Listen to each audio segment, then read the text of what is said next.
SGD, Sacred Geometry Decoded. I'll put some links to the previous one. I'm going to quickly go back. I've cracked it. That's now the pyramidion cap found next to the red pyramid, 1 metre high, 3 Egyptian royal cubits wide. There was some shenanigans going on, and it was remodelled by under the care of the Supreme Antiquity. So I'll add some visuals in the background. So the 1 metre pendulum should be no more than 30 degrees, because this is not an arbitrary angle. This affects the speed of it. So it needs to be at a shallow angle, no more than 30 degrees. That's an established bit of knowledge. Now, it just so happens that the pyramid itself is 30 degrees effectively, ever so slightly, but then there are other aspects. But the Great Pyramid itself, so the Great Pyramid or the Giza Plateau, Heliopolis, are at 30 degrees north of the equator. So you have a nice 30-degree pendulum reference happening here. But a 1 metre, 1 second pendulum. The speed, so the actual 1 second is very tricky. You have a sidereal year, which is actually a few minutes short of 86,400 seconds per year. Depends how far north of the equator you go. There are gravitational hotspots which affect all of these things, but a standard 1 metre pendulum, which is defined by the speed of light, will give you, really very, very accurate 1 second pendulum. Now, 30 degrees at exactly 1 modern speed of light meter creates a section of arc which is 0.5236 meters. That is exactly 1 Egyptian royal cubit, as defined by the pyramids. Cubit rods exist for that as well. This has been pretty much well established, but it was not established off this. It was by examining all the sites across Egypt and the cubit rods. So the Old Kingdom, not the later one, but the Old Kingdom, pi over 6 meters, or 5.236. Splitting a split hair to get the difference between those margins of error. Now, I did on the last one, so you draw a vesica, you draw another, so the vesica set at 25 centimeters, or that 15 degrees of that particular angle, yeah?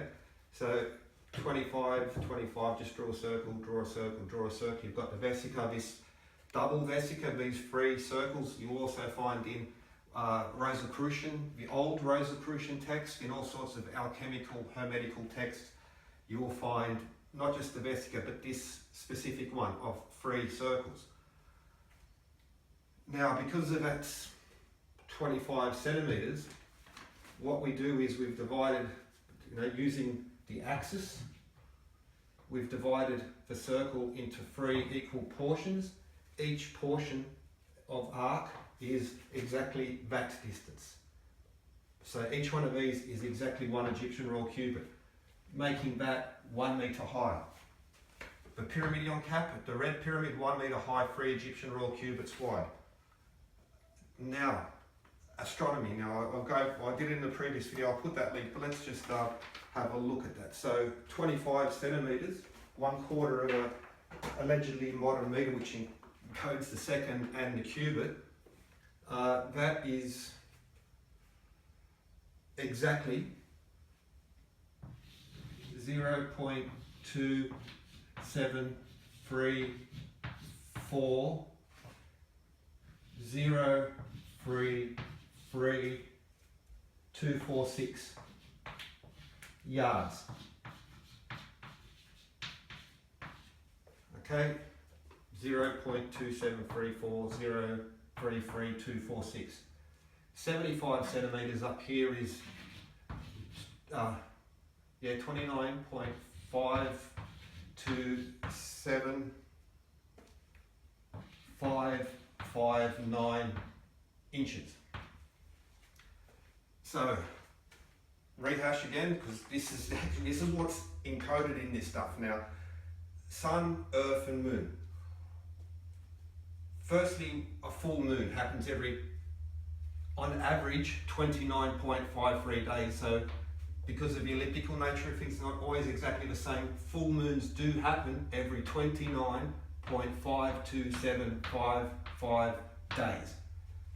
Now, if you multiply the diameter of the Earth by the number of days in a full moon, a synodic month, you get the distance from the Earth to the moon. Time and distance.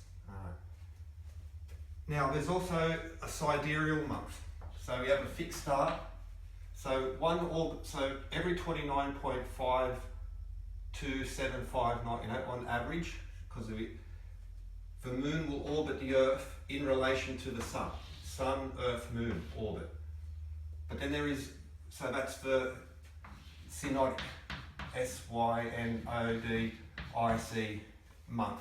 Then we have another month which is a sidereal month, and that's like a sidereal year, because that's measured, sidereal is, so now a fixed star. So when we measure a year, it's one orbit of the Earth around the sun in relation to a fixed star. We're using the star to measure that. So there's also a sidereal month where the moon orbits the Earth in relation to a fixed star. That happens on average every 27.3 days, but again, the elliptical nature of things, it means that every once in a while, or frequently enough, the moon will orbit the Earth in relation to a star, Earth, moon, star, every 27.34033246 days. So every once in a while, this exact number which connects the foot, because one Egyptian royal cubit, pi over 6 meters, is 1.717843. That again is splitting a split hair between E minus 1, this mathematical constant, Euler's, 2.718. But if you can look it up, they have to do a bit of a trick to get it to 2.718. It's actually 1.718 plus 1. So the foot, the meter, the cubit, the second, the red pyramidion cap, which is 1, 2, 3 Egyptian royal cubits at the base and 1 meter high, is encoding this particular knowledge. And essentially exactly, elliptical nature of things change ever so slightly, but these exact numbers will exactly describe the sun, earth, moon and stars orbits. Now even the size of the moon is, so 25 centimeters is 27.34% of a yard. That's over 99% accuracy, but the moon is 27.34% the size of the Earth. Now if you were to compare it from equatorial to polar, but a nice easy number is 27.32 or 0.33 depending. 27.34%, the moon of the size of the Earth is over 99.9, or again, because of even when they measure the moon and the Earth, it's hard to do. They sort of take multiple measures, because if I was to measure the moon now and then I wait an hour, there might be, at the equator, there might be a crater or a slight mountain range there which would affect it. So again, if you do a first page Wikipedia search, you're going to get a certain number. That doesn't go into the nuance of measuring the Earth. That's the same for measuring the moon. That also applies to measuring the Earth, because I take it now I have nice water on the edge. If I was to come back 6 hours later, I might have the Himalayas, for instance, or equatorial, there are mountains at the equator. That would affect the size of the Earth. How to measure the sun? Well, the sun's a big boiling thing, you've got all these, bubbles and stuff coming off it and these flares. So to measure the exact size of the sun is a very difficult thing. What they do, if you look up the official measure, they use mercury, and when mercury first passes over the transit of Mercury, that's how they define the surface of the sun. But that's slightly arbitrary. There are other methods of doing it, but the mercury is the standard measure. So using the Wikipedia measures, you're going to get very, very, very close approximate, but if you include the nuance, the elliptical orbits, the difficulties in measuring exactly how big the sun, earth and moon is, you're going to find that these numbers are delivering essential perfection. This system of geometry and measurement of length, measurement of time will give us sun, earth, moon, stars, measurements of length, measurements of time, and these incorporated in there. But 27.34. Okay, so in a recent series, so I can get rid of this, okay? So in a recent series, Enoch, the Great Pyramid, Heliopolis, Temple Mount, the Kaaba in Mecca, and Jerusalem. Well, here's the thing. A bit of water. All right, so now we're going to start again. In the recent upload as well, so let's say, okay, here's the Great Pyramid. Okay, this points directly at Heliopolis. Now, each side of the pyramid has a slight variation on it. But in essence, each base of the pyramid is 440 Egyptian royal cubits. 440, so that section of R, or one of these, times 440 will give you the Great Pyramid. Now, if you include all the variations in each side, you'll find that, so usually you'll see an image where, so you have the Great Pyramid, and it's 4 to pi, so if that's 4, then the half base will be pi. If the half base is 1, then that slope will be phi. That's a good close approximate, but again, if you include the variations on each side, you'll find that each side has a different meaning.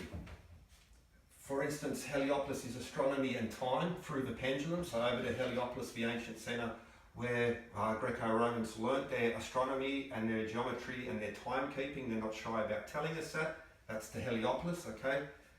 But for instance, the southeast corner, I say, represents ratio, because if you take, so now you're looking at the pyramid from the southeast corner, so we have 440 cubits plus 440 to 280. Okay, so if you use the idealized measures, what you get is 22/7, which is an excellent whole number approximate of pi. However, if you include each variation in there, and that each side is actually slightly different, and you look at the maximum visible base compared to the height, what you get is pi essentially exactly. If it was a millimetre either way, that's the number. Okay, so this particular one represents, for instance, pi in ratio, in proportion. The southwest corner represents meters, metric system, meter, because if you stand now I'm looking at the southwest corner, if I take this measurement exactly, okay, and then, so maximum base, which would be roughly speaking 880 Egyptian royal cubits, but I'm just simplifying it, okay. And if I minus the height, 280 Egyptian royal cubits, what I get is pi 100 meters. And if you include the exact measurements from the surveys, that's how many, it is exactly pi times 100 meters. So this corner represents meters. The meter, the cubit, okay, and now the foot now, and also the foot now. 1 foot, or actually 5,280 feet. So 5,280 feet equals 1 mile. up until they officially changed it during the time of Queen Elizabeth, a mile was 4,800 Saxon feet. And one Saxon foot is exactly equal to a Mohenjo-Daro or a Royal Babylonian foot, but that's because it's 1.1 feet equals a Mohenjo-Daro Indus foot or a Saxon foot. So 4,800 times 1.1 is 5,280. The mile did not change. It stayed the same length, only the unit to define it changed. So this makes the mile special as well. I also mentioned it's the carver, but okay. Enoch, the cube and the pillars of Enoch, which are said to have been buried underneath the Temple Mount in Jerusalem. So this is that's the Temple Mount. Now there's a mosque, used to be Solomon's Temple, but we have that, okay, let's explore that mosque there, which is on the Temple Mount, which is under the dome of, underneath that sacred rock, the stone there. Okay. The corner of the pyramid which represents meters. You can go onto Google Earth and measure this for yourself. Double, triple checked it, okay. It is exactly. Okay, so 440 Egyptian raw cubits, keep that in mind. The relationship between the meter, the second, the cubit and the foot, but the meter and the raw Egyptian cubit being connected with time, especially. All right, so 440. So 440 is this important number. And also miles. So 1 mile is 5,280 feet, but just need to think about the mile. And 1 meter, 1,000 kilometers is a meter. So miles and kilometers are connected. Now, from the corner of the pyramid, which represents meters, an exact line to the very center, very, very center of the Temple Mount there is 440 kilometers. Exactly. Please check it for yourself. Alrighty, so miles and kilometers, 0.27340333246 yards equals 25 centimeters, alright? So from the corner that represents meters to the very center of Jerusalem, where some believe that the Arch of Enoch, where we have the cube, the tetragrammaton cube, which Enoch preserved all the knowledge from the flood. Also the twin pillars, which are very, very Masonic symbol, esoteric symbol, the cube and the 2 pillars, which Enoch preserved the knowledge on. Said to be under 9 arches, which is said to be underneath where Solomon's Temple, or now the mosque there is on Temple Mount there in Jerusalem. It is exactly 440 kilometers. Now, 440 kilometers equals 273.4, well actually just that same number, 0.33246 miles. That number is exactly the same as that number. Miles, kilometers, seconds, cubits, allegedly modern English foot, and this will also connect to the Salamis stone as well. These ancient sites, this ancient architecture incorporates beautiful knowledge. Now, for instance, while we're here, and I mentioned, so the Great Pyramid is 7 to 11, or otherwise 14 to 11, which means if the base is 1, then the height in relation is 1.272727. However, each side of the pyramid has a slight variation, which means on the northern side, the half base to the height is a ratio of 1.273 ... depending. So the half base, the height is 27.3% higher, which means that So that would be so 1, 1, that's the Earth, and that's the Moon, 27.3%. You'll find this in the Parthenon, in Stonehenge, modern esoteric architecture. It's an integral piece, and the system has been repeated over and over again. This metrology, measuring time, measuring length, and this will connect to weights as well. And well, again, so if you're at Heliopolis over here, if you're looking at the pyramid, if you include the maximum visible length and you include the sockets, multiply that by 86,400 seconds per day, you get the size of the Earth. If you have the height of the pyramid and you include the paving stone, the socle, multiply that by 86,400 seconds per day and you get the polar diameter of the Earth. This distance times seconds per day is the equatorial circumference. This distance times 86,400 seconds per day is the polar diameter.